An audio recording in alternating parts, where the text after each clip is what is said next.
পাবনায় আন্দোলনকারীদের বিক্ষোভ মিছিল ও সমাবেশে গুলিবর্ষণের ঘটনা ঘটেছে। এ সময় গুলিবিদ্ধ হয়ে ৩ যুবক নিহত এবং আহত হয়েছেন অন্তত ৩০ জন। নিহতরা হলেন শিক্ষার্থী জাহিদুল ইসলাম ১৯, ফাহিম ১৭ ও মাহবুবুল হোসেন।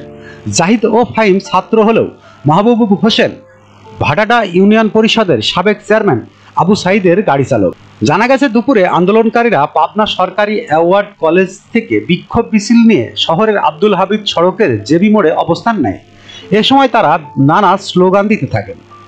শিক্ষার্থীদের সমাবেশের পেছন থেকে অতর্কিত গুলিবর্ষণ করা হয়। এ ঘটনায় ২ জন ছাত্রসহ ৩ জন নিহত হন। এ ঘটনায় আহত হয়েছেন অন্তত ৩০ জন। নিহতদের মরদেহ নিয়ে আন্দোলনকারীরা আব্দুল হামিদ সড়কে অবস্থান নিয়ে বিক্ষোভ করেছেন।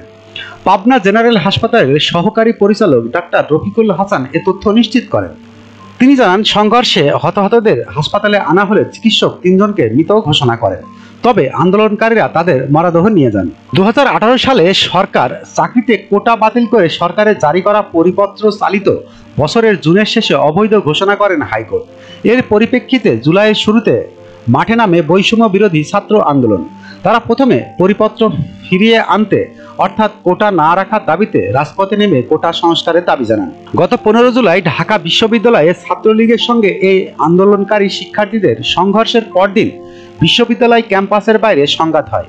এতে চট্টগ্রামে এক ছাত্রদল নেতাসহ ৩ জন ঢাকার সায়েন্স ল্যাবরেটরিতে ছাত্রলীগ কর্মী ও একজন হকার এবং রংপুরে বেগম রোকেয়া বিশ্ববিদ্যালয়ে আবু সাইদ নামে এক ছাত্র নিহত হন। উদ্বুদ্ধ পরিস্থিতিতে ১৭ জুলাই জাতির উদ্দেশ্যে দেওয়া ভাষণে শিক্ষার্থীদের ধৈর্য ধরার আহ্বান জানান প্রধানমন্ত্রী শেখ হাসিনা। তবে ১৮ জুলাই কমপ্লিট শাটডাউন কর্মসূচি ঘোষণা করেন বৈষম্য বিরোধী ছাত্র আন্দোলন।